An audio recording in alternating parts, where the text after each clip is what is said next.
Church, magandang umaga muli sa mga kapatira dito sa Harvest Baptist Church ng Kalamba, Pansol, Barangay Pansol. Barangay Buwan. So, parang nasa Bawali po. Ayan. So, alam niyo po, hindi naman kami lagi nagpupunta dito sa Pansol, pero gusto dito, doon pala sa Pansol, no? Pero gusto po namin yung community dito sa bayan ng Kalamba kasi unang-una progresibo, no? And at the same time, kapag pupunta ako dito ako nakapag-gasolina ng mababa. Ayan. Kaya nung inibitahan ng wife ko, especially ako, para pumunta dito sa akin, okay na din. Okay? Kasi pagkatapos ito, sigurado pupunta ako nung mamaya sa gasoline station. Okay? Kasi po, yung presyo ng gasolina doon sa Muntinlupa, kung ikukumpara natin dito, talagang iindahin natin yung 7 pesos price increase, okay, sa bawat klase. And yung 7 pesos po na yun, talaga naman kapag nag-gasolina na, especially mga drivers dito, malaking katitiran na po yun. So again, church, maraming salamat. At totoo yung sinabi niya, Pastor Anjo, na for 3 weeks, probably, no, or more, in-invite ako para mag-preach. And hindi ko agad pinamulakan. Hindi ko rin naman tinanggihan. It's just that pinag-isipan ko mabuti.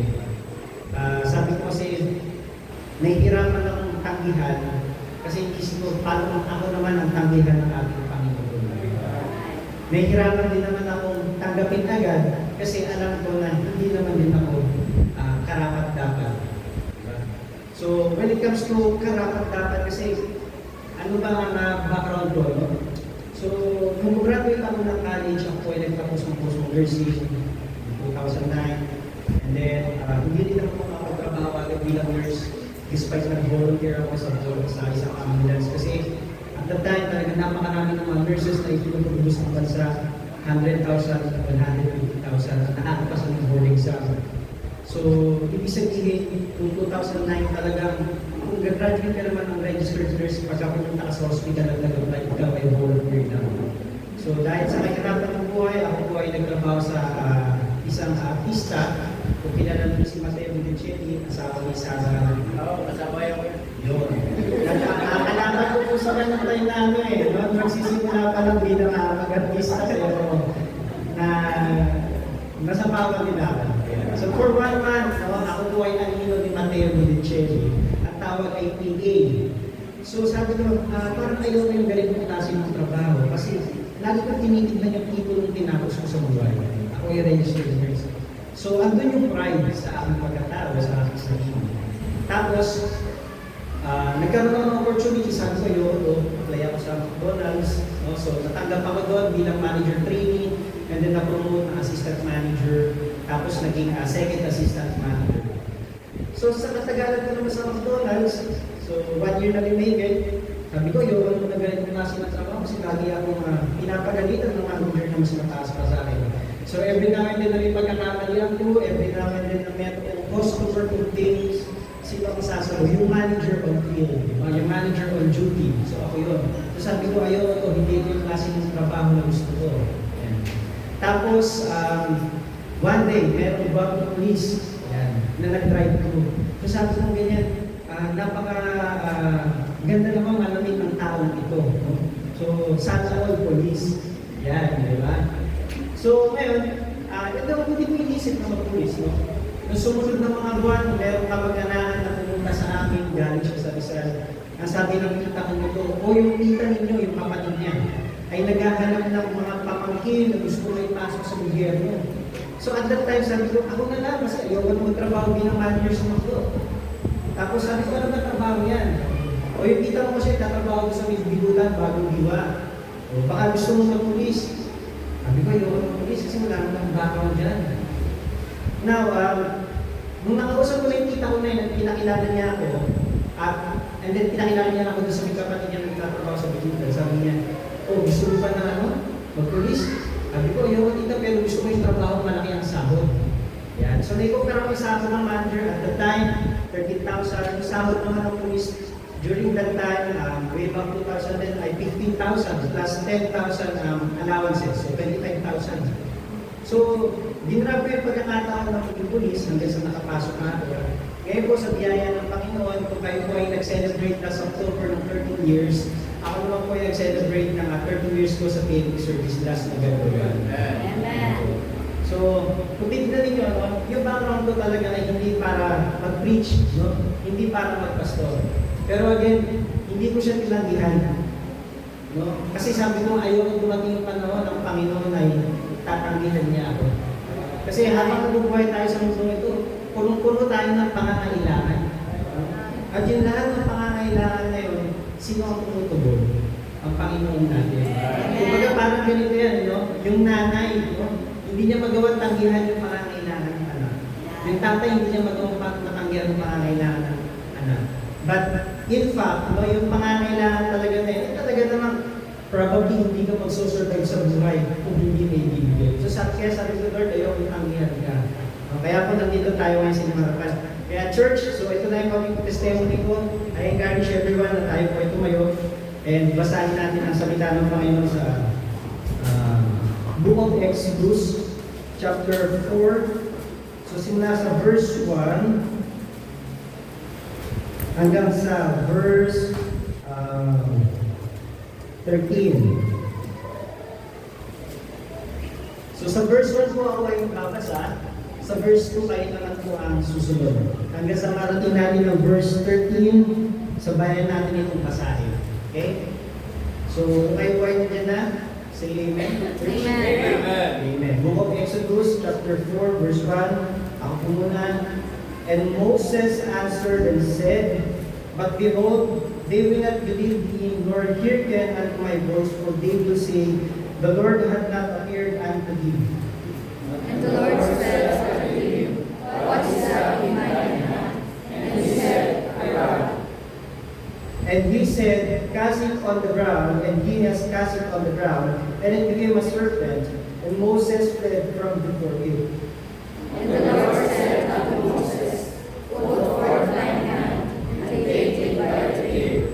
And he put forth his hand, and caught it, and it became a rod of his hand. Verse 5, That they may believe that the Lord God of their fathers, the God of Abraham, the God of Isaac, and the God of Jacob, hath appeared unto thee. And the Lord said furthermore unto him, Put now thine hand to thy bosom. And he put his hand into his bosom. And when he took it out, behold, the sign was very good. And he said, Put thine hand into thy bosom again, and put his hand into his bosom again, and pluck it out of his bosom, and behold, it was turned again as his other flesh. And it shall come to pass, if they will not believe thee, neither hearken to the voice of the first sign, that they will believe the voice of the latter sign. So verse 9, And it shall come to pass, if they will not believe also thee, two signs, neither hearken unto thy voice, that thou shalt take of the water of the river, and pour it upon the dry land, and the water which thou takest out of the river shall become blood upon the dry land.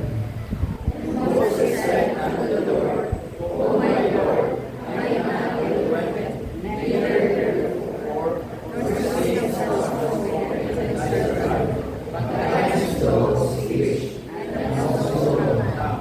Verse 11, And the Lord said unto him, Who hath made man's mouth, or who maketh the dumb, or deaf, or the seeing, or the blind? Have not I the word? Now therefore go, and I will give thee my mouth, and it is thee what thou shalt say. Verse 13, altogether, And he said, O my Lord, send, I pray thee, by the hand of whom thou hast sent. Tayo po ay manalangin sa muli. Aming Panginoon Diyos, kaming banal sa umaga ito, yung kay Lord na ang iyong nagsiguro para mangal ay is not an eloquent preacher, pastor, preacher, Panginoon, pero sa pamamagitan ng mismo Panginoon ay nais ko lumapit sa iyo at hindi Panginoon ang iyong kagalingan, Panginoon, ang iyong wisdom, Panginoon. Ikaw po ang magtulong sa amin, Panginoon. Use me, Panginoon, sa empty vessel, Panginoon. Hindi ko trabaho, Panginoon, na mangaral, Panginoon, kung hindi ikaw po, Panginoon. Kaya po sa buhay ng bawat isa, Panginoon, bino na ang bawat isang kapatiran na nandito sa church ay isinubo ko, Panginoon, para makapakinig, makakain, Panginoon, ng espiritual na salita, Panginoon, at mag-grow sa buhay namin ito, para magpatuloy, Panginoon, to worship you at patuloy ka Panginoon mag-glorify sa amin. Ito po Panginoon ang aming dalangin. In Jesus' name we pray. Amen. Okay po, church. Sa umagang ito, tayo po mag-boss, okay? Ang pag-uusapan natin ay isang topic lamang. No? God does not call the qualified. He qualifies the whole. So ito po ang topic natin at dito lamang tayo iikot. God does not call the qualified and He qualifies the whole. So qualified, qualification, qualifies. I believe bago mo maisipan niya Pastor Anjo na i-invite dito. Sabi niya nga, binrouse niya yung Facebook ko and then nakita niya yung mga posting doon. So our pastor may be thinking na kung ako ang i-invite niya dito sa church to preach, I may be qualified. Pero ako para sa paningin ko sa sarili ko, I am not qualified. Kaya it took me 3 more weeks para tanggapin yung invitation at makapunta dito. Kasi alam niyo po sa buhay bilang Kristiyano, ako po ay 10 years old na. No? And sa loob ng 10 years old, then I would say na yung first 4 years ng buhay ko ay napakainit sa pananampalataya. But then the succeeding 6 years, alam niyo po, ang buhay ko is a tug of war. No? Sometimes gumagawa ako ng mga bagay na ayon sa kalooban ng Panginoon, but most of the time, at mas marami sa mga pagkakataon, lagi ako nag-backslide. Totoo po, no? Every Sunday, naman ako ng church, diba? Nagpa-participate ako sa ministry, doon sa munting grupa, financially we give, diba? Materially we give. Pero it doesn't mean na ikaw ay physically proactive. It doesn't mean na ikaw ay hindi nagbabackline sa mata ng ating Panginoon. Kasi sometimes, alam niyo po, yung paglilingkod sa Panginoon, pwede na yan, pwedeng fake, no? Pwede mong dayain yung mata, yung kaisipan, na pwede mong ipaisip sa mga kapatiran, nakikita nila, pero ang Panginoon hindi mo pwedeng dayain nila. Alam niya kung kailan ka yung panahon na pinipeke mo ang paglilingkod at alam niya yung panahon kung kailan ka totoo at nagbibinig. Kaya nga sabi ko po, itong topic ko, sabi ko, yung time na napakinggan ko ito, sabi ko, ay like this. Lord, kung bibigyan mo lang din ako ng topic para mag-preach, siguro yun yung topic na talagang mag-shoot ako sa baka. Nasa doon, parang na lang may-express ko na mabuti yung sarili ko. Kasi I believe na yung mga kapatiran dito, ang gusto ko talaga marinig is yung testimony ng buhay ng bawat tao tumatayo sa harapan ninyo eh. Di ba? So sabi ko, sa ganung paraan na siguro, Lord, kasi kung dadayain ko, no? Kung mag-research ako ng marami, tapos later, i-discuss ko na parang teacher, baka later, bigla na lang mag-blank tapos wala na ako sa gilid. Diba?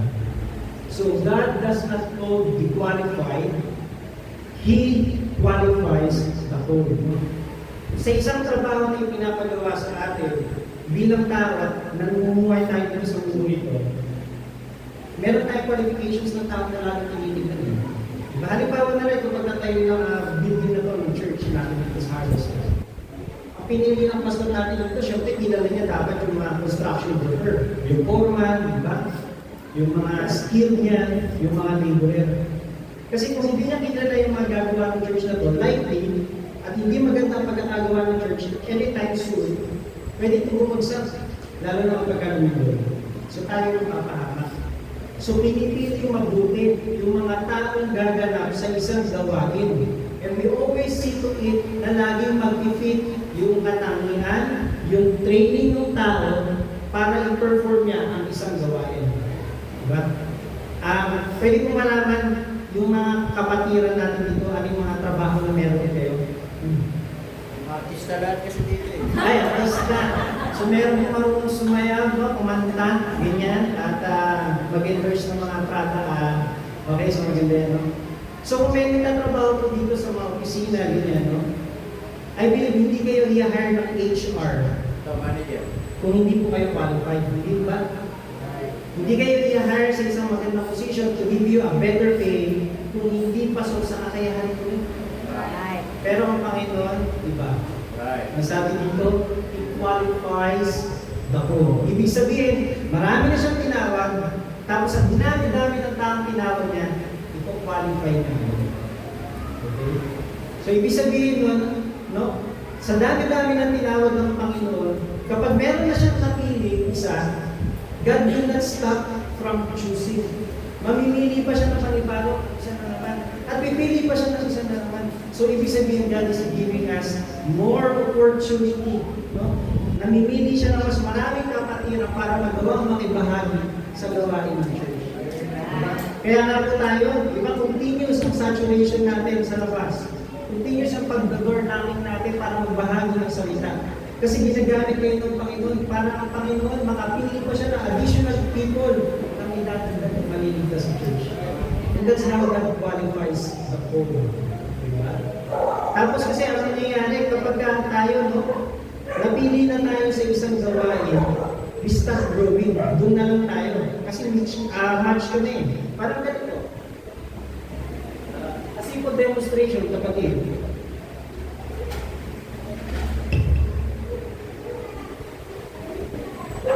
So, dinala kayo na ng anak ko.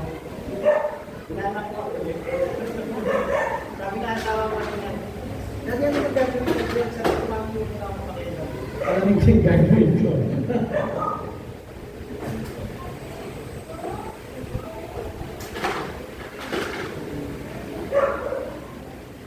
Namili ba kayo ng ganito lamang sa mga mga natin?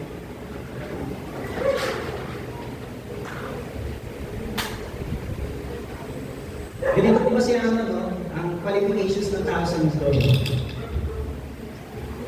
Pagka hindi ka nag-match sa isang bagay, you are rejected. Tama? Halimbawa, itong object na to, oblong ang shape, tama? So, kung ipapasok mo siya sa portion na ito na circle, do you think this one will fit in? No. So, anong tendency? Good or bad? Sa palagay niya tayo, are we qualified para sa gawain na niya ng Panginoon sa atin? Diba? Pero nandito tayo sa church, ginagamit ng Panginoon. Kasi yung qualifying procedure ng Panginoon, it never ends. Continuous yan araw-araw. No? Parang si Moises, no, nung panahon na siya ay tinawag ng Panginoon, sabi doon sa Exodus 3, verse 1. Basahin ko verse 11. Sabi dito, and Moses said unto God, who am I that I should go unto Pharaoh, and I should bring forth the children of Israel out of Egypt? Sa panahon ni Moises, binigyan na rin siya ng Panginoon ng gawain. Tinawag si Moises, but then he thinks na hindi siya qualified para sa gawain ng Panginoon. Kaya nga sabi niya, Lord, siguro ako para tawagin mo. At ako ang maging yung kaparaanan to bring out thousands of people, no, mula sa Egypt papunta sa Promised Land. Do you have idea kung gaano marami itong mga tao ito na kinakailangan ng i-rescue out of Egypt? Church? Sabi sa Bible, there were 600,000 men plus their women, ang kanilang mga asawa, plus their children. Hindi pa doon natatapos yun. Plus yung kanilang mga livestock. So, hindi naman Superman si Moises. He was just an ordinary Jewish people, not Israelites, na tinawag ng Panginoon. Tapos pag titignan natin, sabi niya, sa verse 13 ng Exodus 4, sabi niya, Lord, I am not eloquent. Hindi nga ako mapagsalita ng maayos pagkatapos ako pang ipapaharap mo. O sa verse 10, ako pang ipapaharap mo kay Pharaoh. Siguro si Moises, utal-utal. Di ba? Kayo ba nasubukan nyo na tumayo sa harapan ng maraming tao, tapos yung tindi ng pressure, nagawa mo makapagsalita ng maayos, hindi ka nag-black out. Yung nga naman special number na dito sa harapan eh. Di ba? Yung mga tao, ang expectations na makikinig, especially yung mga hindi ka kilala na na-invite sa church, ayaw maganda ng boses. Tapos, tumayo ka dito, kumanta ka, out of tune pala. Pero kasi ang Panginoon hindi gano'n. Hindi niya tinitignan kung ano yung qualifications, kung maganda boses mo, kung matalino ka, kung pogi ka, kung maganda ka. Ang tinitingnan ng Panginoon yung puso. Yung puso. Kaya nga sabi ng Panginoon dito, there are people who are poor and God is continuously qualifying them. Hindi ang access ng Panginoon. So sabihin natin na hindi ka akma. No? This one will not fit in dito, pero it doesn't mean na wala ka ng gamit para sa kanya. Hahanapan din niya. Until such time na mahanap mo yung tamang ministry na para sa iyo, and you will fit in. Kasi tayo, usually, no, ang tao kapag alam niya na he is 100% qualified para sa isang gawain, masyado naman siya nagiging entitled sa buhay. Oh Lord, para sa trabaho yan eh. Di ba? The more na ikaw ay napopromote, ang tendency is, ikaw ay magde-demand na mas malaking sahod. Di ba? Pero kapag hindi ka nabinigyan ng malaking sahod at yung company ay nag-stop na doon sa sahod na yung tendency is aalis ka na. At maghahanap ka naman ng company na magbibigay sa iyo ng mas malaking sahod. Pero sa church, bakit kayo nagpapagamit? Wala naman sahod. Bakit hindi nyo maisipan na umalis sa church? Because God told you. Tinawag na kayo ng Panginoon. Just like Moises, di ba? Kahit pa nag-reasoning na siya sa Panginoon, Lord, who am I?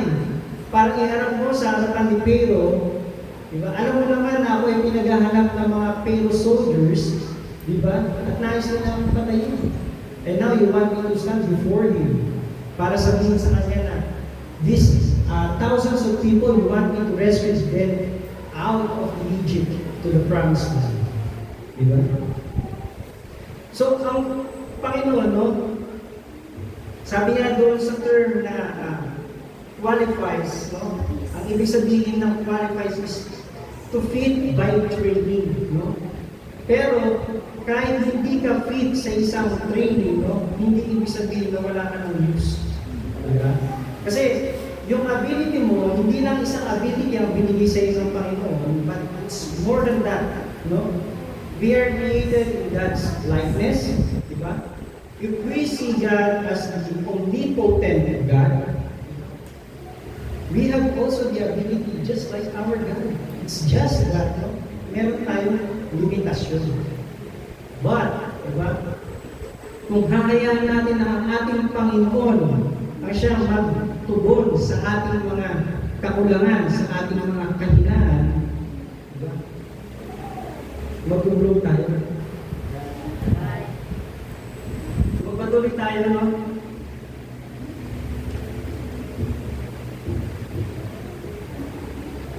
So, the same situation Moses have been into when God told him. Pero anong pangako sa kanya ng Panginoon, no? So sabi dito naman sa Exodus chapter 3 verse 12 naman, and he said, chapter 3 verse 12, no?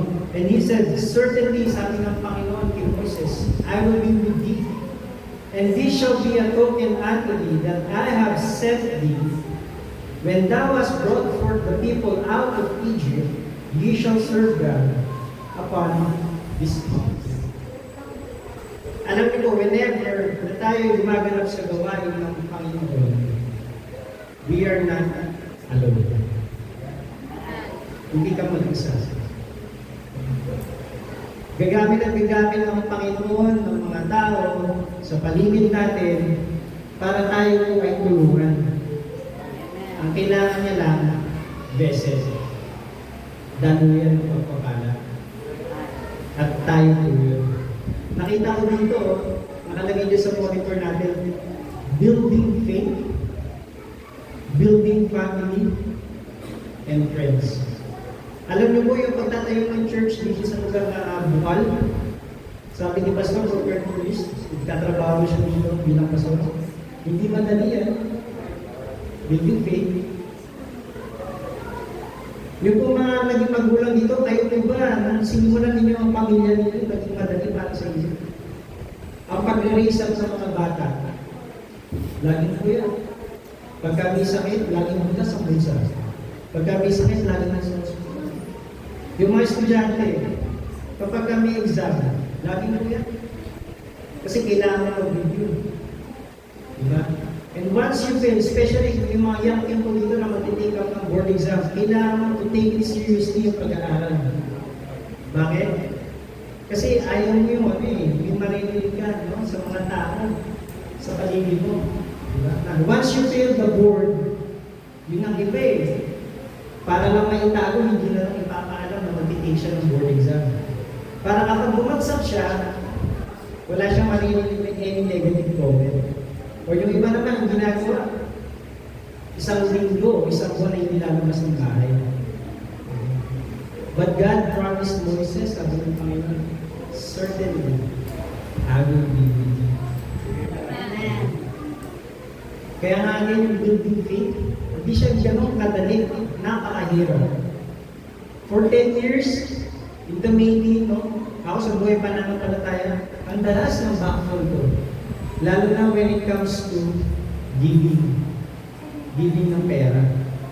So, alam niyo, church, sabi ko, ang prayer ko kay Lord, sabi ko, Lord, minsan sa buhay ko, sabi ko sa kanya na, gawin mo ang financial struggle ng church.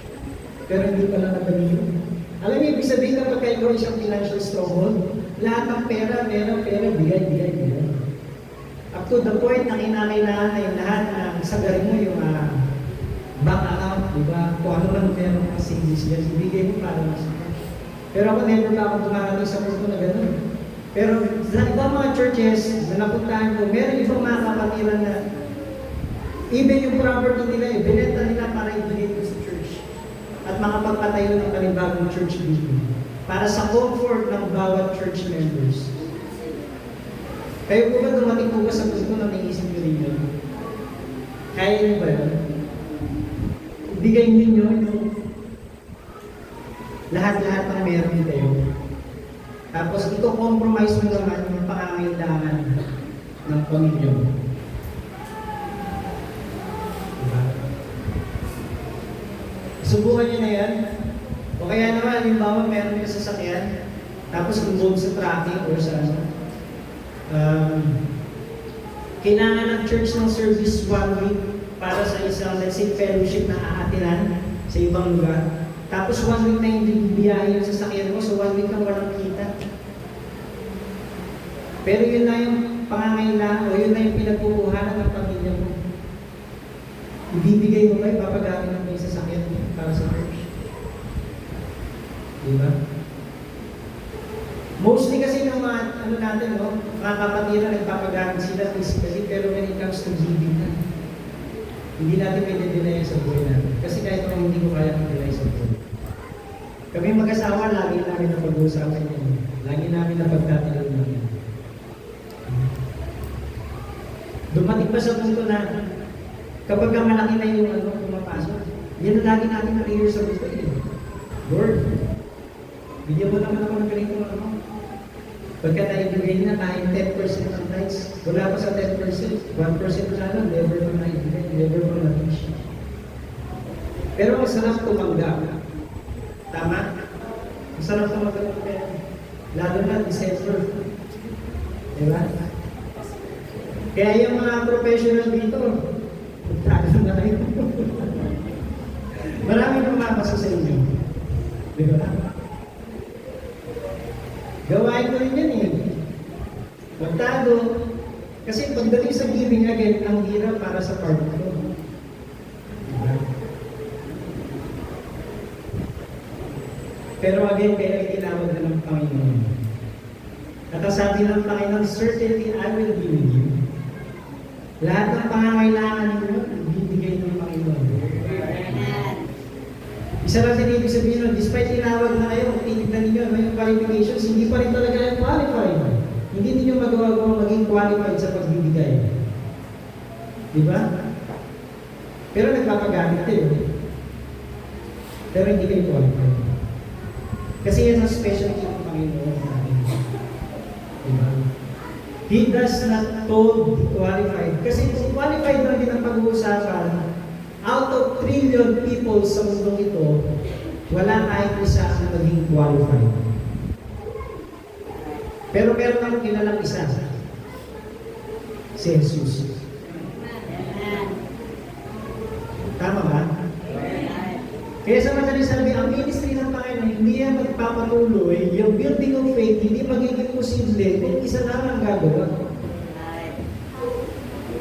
Kaya sabi, He qualifies the old. Lahat tayo again tinawag na, ang kailangan na lang natin, kapag tinawag ka uli ng ating Panginoon, because nahanap niya na yun, tamang position para sa iyo, sana that time, willing ka na. Mostly kasi, ang dami nating excuses. Diba? Pastor, pasensya na, hindi kami available para sa fellowship kasi may family reunion. Pastor, pasensya na, hindi kami available para mag-swimming. Kasi may sakit si ganito, kailangan natin. Kasi yung tindahan, sabi-sabi store, walang kakain. Diba? Try ninyong ilagay yung sarili ninyo sa sapatos ng inyong pastor. Hindi madaling magsimula. Sino dito yung pinakamatandang member ng church? Ilang taon na po sa... So likely kayo po yung unang nakatok ni pastor, no? Yung hindi naman. Diba? Kasi kapag ang unang lingkod ng Panginoon pumunta sa isang lugar, sa isang mission field, para manatok. Para sa atin, stranger siya eh. Diba? At kapag ka stranger siya, yung tiwala niya ba ay ang tiwala niyo ba ay nasa kanya? Paniniwalaan niyo ba siya agad? Ilan instant? Hindi. Kaya yan napakahirap buuin yung faith. Pero for 13 years, nagpapatuloy ang ating pastor sa gawa ng Panginoon. Sa biyaya ng Panginoon, naging posible na meron ng families. Kayo na po yan, church. Ngayon, ang tinatrabaho nyo na lang, yung friends. Kaya kayo nangangatok. And hoping eventually yung friends ay maging member ng families. Families, I should say. Kasi kapag ang family is singular, and we don't want singular, we want it to become plural. Diba? Kaya nga tayo laging nananalangin, di ba? Na hindi naman tayo ang masave sa family natin, masave din ang ating asawa, masave ang ating mga anak, mga kapatid, o yung magulang, lola, lolo, at pinsan pamangkin. Kasi someday, kapag tayo tinawag ng ating Panginoon, we don't want them seeing these people na nahihirapan sa dagat-dagat na apoy, at tayo lang din sa langit. Hindi ba nakakakonsensya naman? So again, God told us, even though we are not qualified, just like Moses, pero maging willing ka lang sana. Diba? And Moses answered and said, but behold, they will not believe me. Ganito rin ba kayo? Kapag ka nagbabahagi na ng salita ng Panginoon sa mga tao sa labas na kinakatok ninyo, sinasabi niyo na, these people did not believe me. Well, totoo yun. Kasi hindi nga nila kayo believe. At totoo yun kasi ginawa niyo na rin sa inyong pastor dati. Bago niyo siya tuluyang nagawin ng bilang pastor. Di ba? So sabi ni Moses, the Pharaoh will not believe me. And so as the other Israelites na nandun sa Egypt. Kasi hindi naman lahat kilala si Moses. Di ba? And they will not hearken unto my voice. Hindi sila makikinig. Di ba? Yung mga magulang po dito, kapag ka ba umaabot sa panahon ng conflict, may mga anak yung teenager, dalagay ko na, pinapagamitan nila, hindi nakikinig, anong nararamdaman ninyo? Hindi nagigil ka na, gusto ng babae, sa bunutan, di ba? Oo, di ba? Di mo totoo po yun. Kahit Kristiyano tayo kasi yung emotions natin. Wala kahit sino man sa atin ang may kakayahan na kontrolin ang emotions. Even I. Yesterday nga rin, natalo kami mag-asawa. Hindi ka tao. Kaya nga sabi ko, again, ayoko tumayo dito kasi kung titignan ko na yung kasalanan ko, naku po. Para na akong yelo na sana nalusin ko. So, yung mga taong hindi naniniwala sa atin, challenge kasi yun.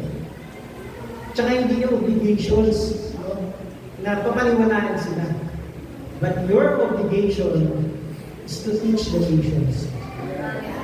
Matthew 20, verse 18. Sabi ng Panginoon, go ye and teach all the people, baptizing them in the name of Jesus. Ngayon, bahala ng Panginoon para siyang mangusap. Kaya sabi ni Pastor, nakakapakinig na siya sa salita. Pero wala naman talagang siguro nagwag-wag para siya ikausapin. Pero ang salita ng Panginoon, nangusap pa rin. Kasi merong tao sa buhay ng pastor natin, sa dami ng preaching na napakinggan niya, hindi isa, hindi dalawa, hindi tatlo, ginamit ng Panginoon para tawagin at mangusap sa kanya. Alam ko sa inyo, ganoon din eh. Hindi naman yung minsan kayong nakatok sa bahay ninyo at nabahagian ng salita ng Panginoon. Pumunta kayo agad sa church at nagsabi ng sarili niyo for baptism. Hindi ba? Marami ng episode sa buhay natin yan. And it's a cycle. Diba? Ulit-ulit kang pinato, ulit-ulit kang pinuntahan, pinanalangin ng kapatiran, ng pastor. And then, salamat sa Panginoon. Kaya nga again, building faith naging possible. May families na. And now we are working on those friends. Next, Jesus does not call the qualified, rather He qualifies the called. Calling the unqualified has always been God's special. Sino po sa mga nanay dito magaling magluto? Pagka pinagpurin po ang luto ninyo ng inyong asawa ng inyong mga anak, what do you feel? Diba? You feel good. You feel flattered. You feel happy. Excited. Tapos parang gusto mo pa gumawa ng panibagong pagkain. Especially kung yung mga anak na uubusin na yung food on their plate. Diba? Mga parents, mother. Yung mga tatay, whenever na kayo po ay provide ninyo ang mga kailangan ng inyong mga anak, sufficiently, what do you feel? You feel satisfied. And you feel so eager para magtrabaho yan, para kumita. Para the next time they ask you of something, you can provide for them. Diba? Kasi yun yung specialty ninyo. But it doesn't mean na yung specialty ninyo, yung qualifications na yun, would be fit enough para sa lahat ng gawain ng Panginoon. What is important, diba? Tinawag kayo ng Panginoon and that you are willing para magpagamit. Diba? Hindi man kayo maging effective, but someday, I know, sa panahon ng Panginoon, yung bunga, hindi nyo man makita, pero makikita at makikita natin. In His time. In His time. Sometimes kasi when we set things based on our time, we get disappointed. Pagka anak ninyo hindi nakapasa ng board exam, sasabihin ng magulang sa anak, yan kasi puro basketball game. Yan kasi puro barkada game. Hindi ka nag-aaral, di ba? O kaya sa exam. Kaya yung mga anak, frustrated din. Despite ginawa nila lahat ng effort para mag-review, mag-aaral, it's just that hindi pa talaga kalooban ng Panginoon na masasabi. So, kita ninyo yung frustrations, punong-puno ng frustrations kung yung qualifications ng tao ang masusunod o yung parameters ng tao ang masusunod sa mundo ito. Pero kung titignan natin ang parameters ng Panginoon, this is without pressure. Hindi kayo pressure ng Panginoon na kailangan makapagbunga ka agad bilang Kristiyano na makapagdala ka agad ng kaluluwa dito. Hindi. Kahit 10 years in the making ka na, at wala ka pa rin yung bibigay o nadadalang kaluluwa para mabagtay sa Panginoon, God will not stop working on you. Paggamit ka lang. Kasi yun ang specialty niya eh. Di ba? Full of patience ang Panginoon. Di ba? Patience, I should say. And God will equip us sa lahat ng ating gagawin. Do you know David? Do you know Solomon? Do you know Esther? Do you know Ruth? Si David. Do you think qualified siya bilang lingkod ng Panginoon? Pinapatay niya lang naman si, what's his name? Uriah. Dahil sa babae, kay Bathsheba. Kung ang pairalin ng Panginoon natin ay ang pagiging perfectionist, wala talagang magiging lingkod ng Panginoon. Pero kahit nagkasala si David, binago siya. Because he was old. And God still qualifying him. Hindi sa lahat ng buhay ni David ay lagi siyang naging kapakipakinabang sa mata ng Panginoon. Maaaring sa 100%, maaaring 20% lang doon yung naging kapakinabangan sa kanya ng Diyos. At yung 80% doon, yun yung 80% ng buhay niya ng sayang dahil sa pagkakasala. Ganon din tayo.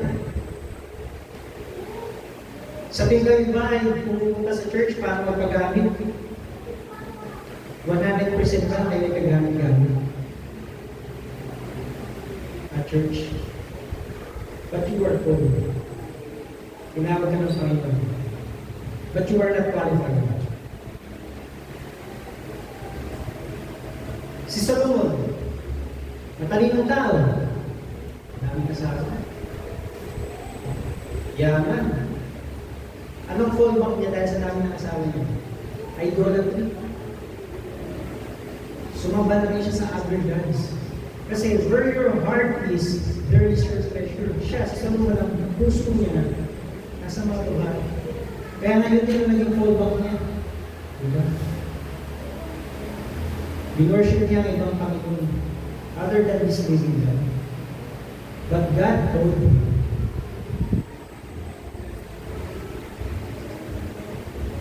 Si Moises, meron siyang murder.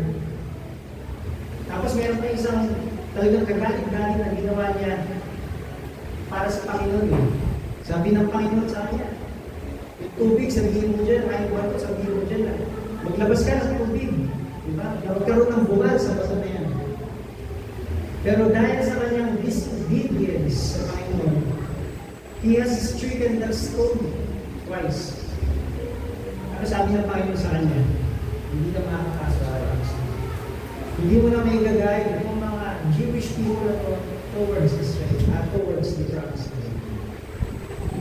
Kinerge siya ng Panginoon. But God told him.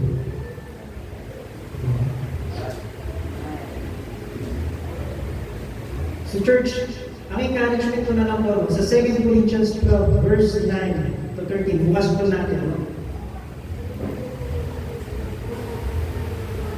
And he said unto me, my grace is sufficient for thee, for my strength is made perfect in weaknesses. So most gladly, therefore, will I rather glory in my infirmities, that the power of Christ may rest upon me. Therefore, I take pleasure in infirmities, in reproaches, in necessities, in persecutions, in distresses, for Christ's sake. For when I am weak, then I am strong. Never na ginamit ka ng Panginoon, it's because marami kang pera. Never na ginamit ka ng Panginoon dahil yan ang boses mo, matalino ka, malakas ka. Never na ginamit ng Panginoon yung position mo sa trabaho, position mo sa government, diba? Para mag-grow ang church mo. Kasi para sa paningin ng Panginoon, ano man yung kalakasan na meron ka, ano man yung advantages mo, ano man yung blessings na meron ka, lahat yan, hindi sasapat para sa Kanya. Hindi mo makakantay mo. Pero ang sabi dito, for when I am weak, we see ourselves na tayo ay mahina, no? Then I am strong. Kasi there will be always an opportunity, a time for us para mag-grow. Dahil alam natin na ang Panginoon na siya magpupuno ng lahat ng kakulangan sa buhay natin. Alalahanin mo lang na ikaw ay tinawag niya para sa gawain ng Diyos. So maraming sa church, tayo po na namin. Tayo po na namin. Pagkatapos na natin na closing prayer, tawagin ko ang mga pastor para siya po. Diyos, Panginoon na dalan, aming Panginoon na makapangyarihan sa lahat. Kami po, Panginoon, may papasalamat sa iyo sa masandaling ito. We don't know, Panginoon, kung paano ka makikiusap sa buhay ng bawat isa. We don't know, Panginoon, kung paano makikilos sa mga susunod na araw. Pero, Panginoon, nais namin ibigay sa iyo ang lahat ng pagtitiwala. Ibigay sa iyo, Panginoon, ang lahat ng pagpaplano, Panginoon, para sa gawain sa buhay namin. Na kami po ay maging kagamit-gamit sa church. At ang lahat ng pinilalo ng Panginoon ay maging may sakapagpalo namin. Maalam mo na hindi kami qualified sa mga gawain na hinihatang mo sa amin. Nag-pray, Panginoon, nabigyan mo kami ng puso, Panginoon, na ready, Panginoon, kaisipan, handang tumagal, Panginoon, para maging kami po ay volunteer, Panginoon, para sa gawain mo. There are plenty, Panginoon, to harvest. Pero hindi lang namin, Panginoon, ang tumatagal ng gawa. So, Panginoon, we pray, Panginoon, i-challenge mo ang buhay ng bawat kapatiran ito na dito sa iyo mga tao. We pray, Panginoon, na ikaw po, Panginoon, ang ikarip sa kanila. Ano man yung nakikita nila, Panginoon, na kakulangan, ikaw po ang mag-fulfill ito. Ikaw po ang mag-fulfill, Panginoon. So that, Panginoon, maramdaman nila, Panginoon, na hindi sila nag-iisa para magkatuloy, Panginoon, at ang pag-amin sa iyo. Ama, sa buhay namin ito, namin pangangailangan. When we know all these things, Panginoon, kaya namin fulfill. Because we have your promise, Panginoon. Gaya ng promise mo kay Moises, Panginoon. Certainly, Panginoon, you are always with us, Panginoon Jesus. Kaya kung hindi, Panginoon, alam mo po ang pagkukulang namin. Alam namin ang kasalanan ito sa iyo. Nais namin ihingi ng patawaran. In Jesus' name we pray. May this church go in Jesus Christ. Amen.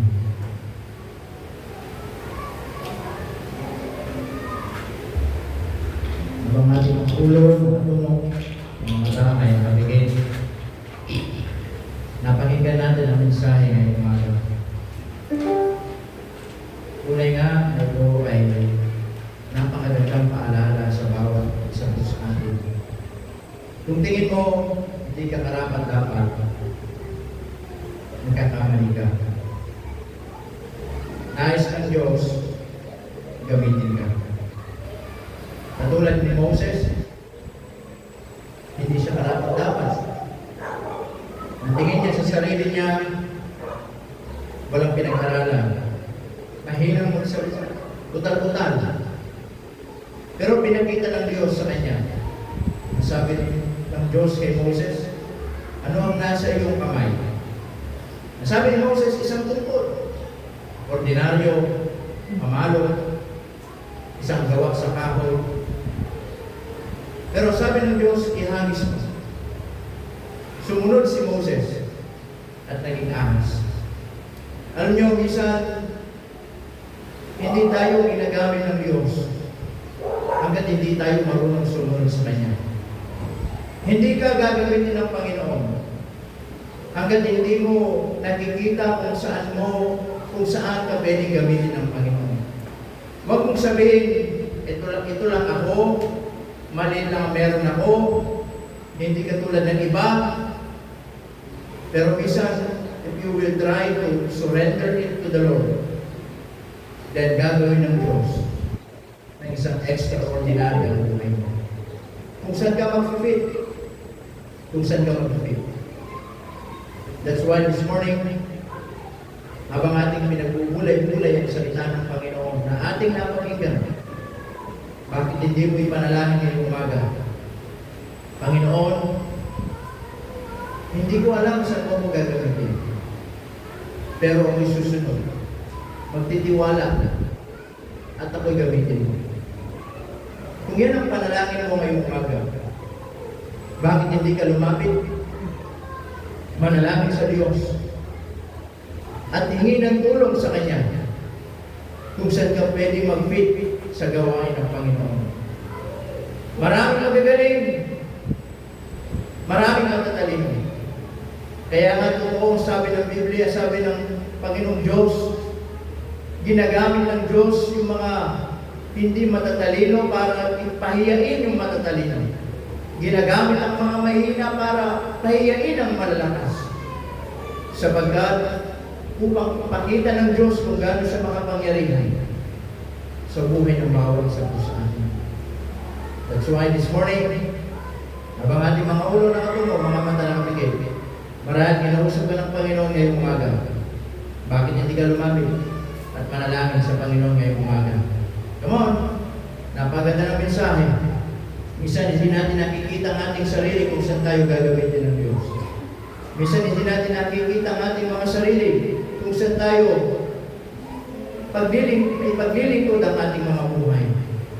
But why don't you ask the Lord this morning na tulungan ka, samahan ka, gabayan ka, at ipakita ng Diyos kung saan ka gagamitin.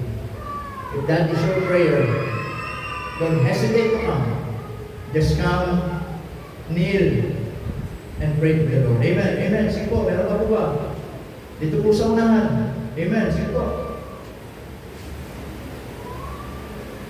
Tulad po ng mensahe ngayong umaga, sabi natin ng pagsalita, we cannot hide from God.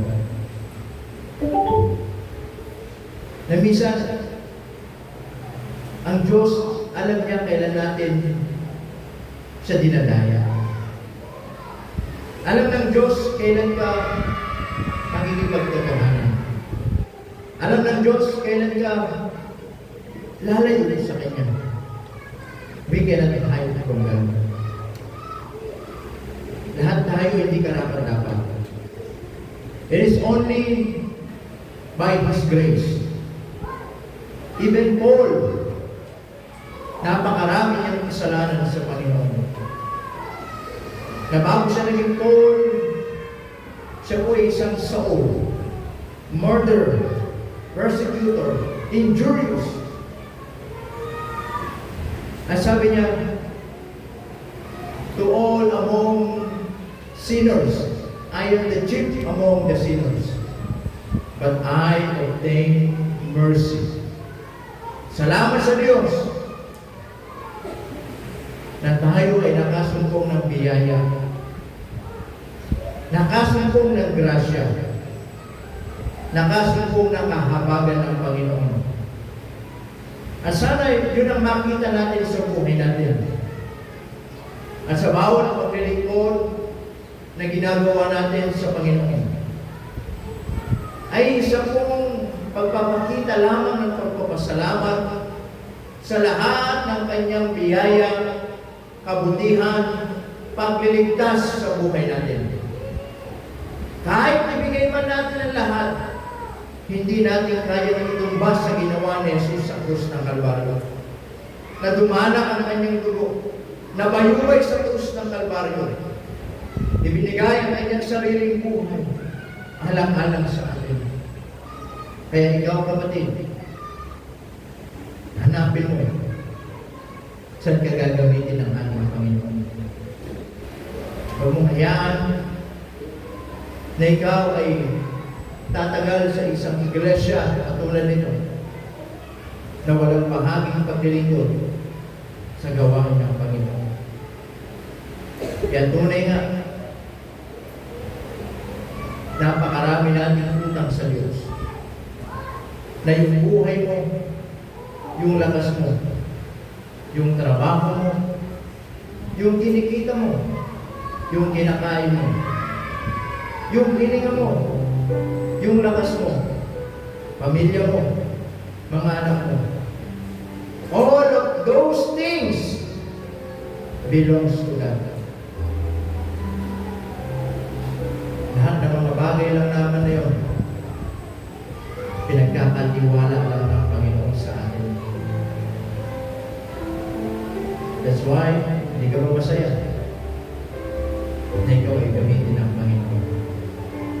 Kaya kapatid, huwag mong sabihin, hindi ka karapat-dapat. Huwag mong sabihin na wala kang magagawa sa Panginoon. Minsan, at madalas ginagamit ng Diyos na kahit anong meron sa'yo, maliit pa niya.